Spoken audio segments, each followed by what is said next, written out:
So I'm doing something a little bit light here. I do a fair bit of work with video, probably because I guess inspired by Shirk's mandate for knowledge mobilization, I've tried as much as possible to make my research and my interests available to kind of broad audiences. So a little while ago, Marie-Josée sent me an email and she said, you know, can you send me the PPT, the PowerPoint for your presentation? I said, sorry, you know, I don't have one because I'm going to show videos. And that's what you're going to see today. It's basically kind of like a YouTube that I'm going to take you on. But what I do have, and I don't have the URL up here, but you can probably just write it down. It's not very difficult. It's in online bookmarks. It's called, somebody move there? Delicious.com / you know, Delicious is for online bookmarks. Delicious.com / the title, New Tools, Old Trade, all in one word. New Tools, Old Trade. So you should be able to go on, and if you want to look at any of the videos after or show them to anyone else, you can do that very easily. So what I want you to really think about in this presentation is tools. And when I say tools, I don't mean hammers and screwdrivers. I want you to think about tools that have been invented by humans to overcome obstacles and to solve problems. And I want you to think as well about the fact that our ability to create tools is really what kind of defines us as human beings and separates us from animals. Also really what's allowed us to evolve. So there's all kinds of tools, you know, pen is a tool, mouse is a tool, science and math are tools. And of course, when comprehension occurs successfully, language is a tool that allows us to communicate with each other. As illustrated in the following video. Some of you may have seen this before. Mayday, mayday. Hello, can you hear us? Can you hear us? Can you... Over. We are thinking. We are thinking. Hello? This is the German Coast Guard. We are thinking. We're thinking. What are you thinking about?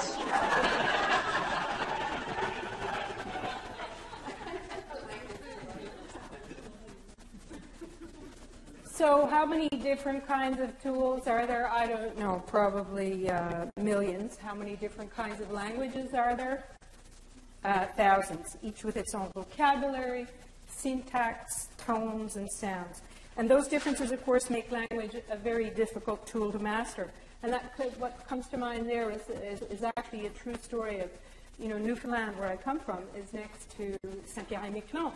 And we send French teachers to Saint-Pierre-et-Miquelon to sort of improve their French. And so they typically stay at this bed and breakfast called Marie's Bread and Breakfast. And so one of the teachers comes down in the morning, you know, after the night, and Marie says to her, she says, "Oh, Madame, vous avez bien dormi? You know, did you sleep well?" And she says, this is, you know, an English learner. Sorry, in English as a first language person speaking French, and she says, "Oui, madame, le matelot était très bon." Of course, there's a slight difference, as you know, between matelot and matelas. The mattress she wanted to say, of course, the mattress was very good, but she said something else. A lot of sailors in that part of town. And I can tell you another story like that, which is even truer, but I'll save that for the cabane à sucre tonight. We got distracted by that little joke there.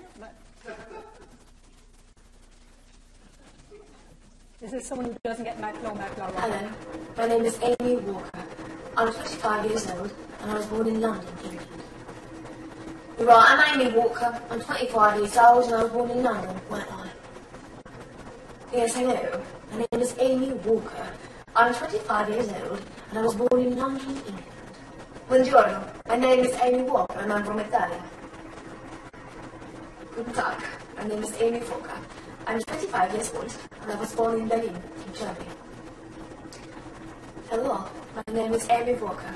I was born in Prague, which is called Prague, in Czech Republic. Hello, my name is Amy Walker and I'm from Moscow, in Russia. Bonjour, je m'appelle Amy Walker. J'ai 25 ans and I was born in Paris, en France. Hi, I'm Amy Walker. I'm 25 and I was born in Sydney, Australia. Yes, hello, I'm Amy Walker. I'm 27, 25, and I was born in Wellington, New Zealand. Hello, I'm Amy Walker and I'm true blue Aussie, mate. That's right. I've always called Australia home. Well, hi there, how are you doing? I'm Amy Walker, 25 years old, and I was born in Texas. Hello, I'm Amy Walker, I'm 25, and I was born in California. So to make learning languages easier over time, we've invented many tools, and one of the earliest, of course, was the bilingual dictionary. And as language teachers, you know the important role that that tool has played in language learning. But, of course, as you also know, those tools can very often malfunction. I will not buy this record. It is scratched. No, this tobacconists. I will not buy this tobacconists. It is scratched. No, tobacco, cigarettes. Yeah, cigarette. Yeah. My hovercraft is full of eels. My hovercraft is full of eels. Matches. Yeah.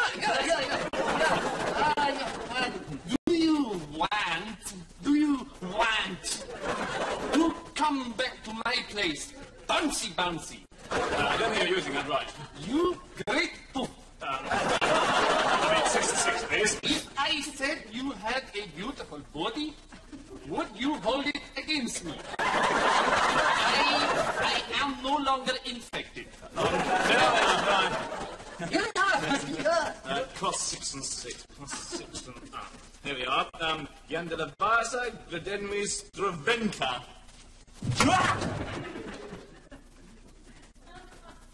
So, as you know, most of the tools and technologies that second language educators believe have the potential to improve second language learning weren't invented for that purpose. And so what that means is there aren't really any straightforward directions about how each technology should be used. And although technology holds great potential for second language learning, the potential is not automatic. Technology's bells and whistles don't come with education credentials. Technology does not constitute a method any more than books or blackboards or libraries constitute a method. I don't know if you're familiar with Thomas Russell in 2001. He's at North Carolina State University now. He looked at half a century, 300 studies of media comparison. And what he concluded was what is now called the NSD phenomenon, or the no significant difference phenomenon. So what he concluded is that technology used in teaching doesn't improve learning, but at the same time, it doesn't diminish it. He found that in these media comparison studies, that there was no significant difference between classrooms that used technology and those that did not use technology. And what I argue, and what others argue as well, is what makes the difference. It's not the technology, it's how it's used. It's the pedagogy. So how do we know how to use technology in language learning when it wasn't designed for that purpose? How do we know, for example, if we visit a website for language learning that it's going to be effective, or that it's going to allow achievement of outcomes that can't be achieved without the technology? How do we know if any resource that we use in language learning is an effective resource? How do we know if any of the approaches we use in language learning are those we should be using? And this is where theory and principles come into play. And while we don't have a lot of theory about technology use, of course, we do have plenty of theories about language learning. And many of these have had decades of testing and practice. Do you know who this guy is? Everybody know who this guy is? Pardon? Oh, well, there you go. But do you know who it is? You do.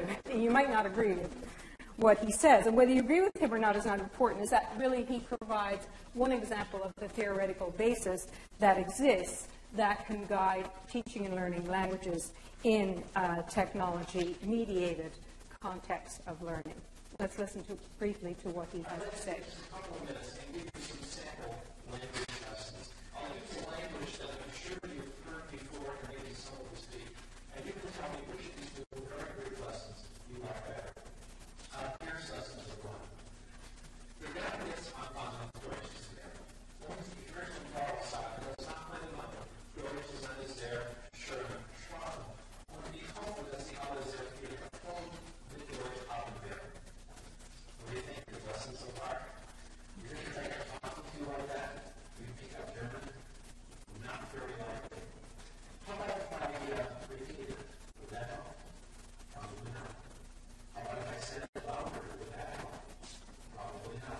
How about if I said it and you repeated it back? Again, I don't think that would help. How about if I wrote it out for you? You can see it on your television screen. That wouldn't help either. How about if I wrote it out for you and you copied it down? How about if I wrote it out for you and deleted every fifth word and you tried to guess what the word is?